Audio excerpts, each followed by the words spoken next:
Imagine a candidate running for U.S. Senate who suggests that if a specific group of Americans don't get their way through politics, that group of Americans might start killing people in this country. They might start using force to get their way. The candidate raises that possibility, not apparently because they think it's a bad idea. They're not condemning that possibility. They just keep threatening that it might be true. Republican primary voters in the great state of Nevada gave the nation the privilege of no longer imagining that scenario, but rather just watching it unfold when they elected Sharron Angle as the Republican nominee to run against Harry Reid in Nevada. Greg Sargent at the Washington Post posted a clip this week of Ms. Angle on a conservative radio show in January making this threat. You know, our founding fathers, they put that Second Amendment in there for a good reason, and that was for the people to protect themselves against a tyrannical government. In fact, you know, Thomas Jefferson said it's good for a country to have a revolution every 20 years. I hope that's not where we're going, but, you know, if this Congress keeps going the way it is, people are really looking toward those Second Amendment remedies. They're saying, my goodness, what can we do to turn this country around? And I'll tell you, the first thing we need to do is take Harry Reid out. The Second Amendment, just as a refresher, is the right to keep and bear arms. So how does Sharron Angle mean it when she says people are looking to that right to keep and bear arms for a remedy if, quote, in her words, Congress keeps going the way it is? How does the right to keep and bear arms help with that? Then it emerged that Sharron Angle also said the same thing to the Reno Gazette-Journal just last month. She said, quote, the nation is arming. What are they arming for if it isn't that they are so distrustful of their government? They're afraid they'll have to fight for their liberty in more Second Amendment kinds of ways. That's why I look at this as almost an imperative. If we don't win at the ballot box, what will be the next step? What will be the next step, Sharron Angle? What do you mean? If you don't get what you want through politics, what does fighting for liberty in more Second Amendment kinds of ways mean? Now there's another instance that's been turned up by Sam Stein at Huffington Post. See if this sounds familiar.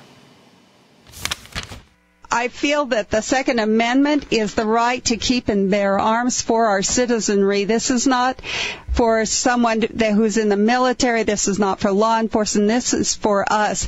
And in fact, when you read the Constitution and the Founding Fathers, they intended this to stop tyranny. This is for us when our government if we need it at any time in our history, it might be right now. Well, it's to defend ourselves. Yeah. And, you know, I'm hoping that we're not getting to Second Amendment remedies. I hope the vote will be the cure for the Harry Reid problems.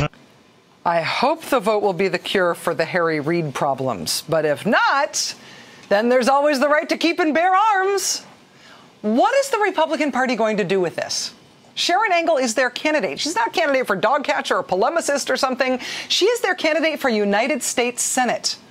Hello, Republican candidate X in statewide. Do you agree with Sharron Angle that if things don't work out in the next election, the country should expect conservatives to turn to Second Amendment remedies? What are Republicans going to do with this? Really? There is no spinning this. There's no spinning this unless you are Dick Armey. Here's his explanation for what's going on with Sharron Angle and her Second Amendment remedy prescription. Sharron Angle talked about Second Amendment remedies to Harry Reid, and I'm wondering if that sort of language will turn off the voters that you're going to need in the general election, the mainstream voters that you're going to need to, you know, moderate Republicans who want to support somebody like Sharron Angle, but are turned off by that kind of talk. Yeah, well, it is a problem, and it is always a problem. Is people in the public arena that have a station are oftentimes going to say things that they wish they hadn't said. Lord knows I am. We all do that.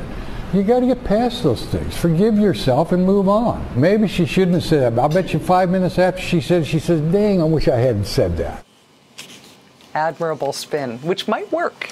If Sharron Angle hadn't been making the "we'll shoot you unless you give us what we want" threats over and over and over again. You think every time she said it, she said, dang, I wish I hadn't said that? When she told the Reno Gazette-Journal she was afraid people will have to fight for their liberty in more Second Amendment kinds of ways, did she right after that say, dang, I wish I hadn't said that? And then this? If this Congress keeps going the way it is, people are really looking toward So after she said that one, too, again, dang, I wish I hadn't said that. And then there was this one. I'm hoping that we're not getting to Second Amendment remedies. I hope the vote will be the cure for the Harry Reid problems. And again, dang, I wish I hadn't said that again. So far, that's the elect Sharron Angle spin. Every time she makes the same threat of Second Amendment remedies for when the politics don't work out the way you like, she's just misspeaking over and over and over again. Dang, I wish I hadn't said that. But aside from that, she'll be an awesome senator. In theory, Republicans should have a shot at taking back the Senate in November. In reality, this is what they've got.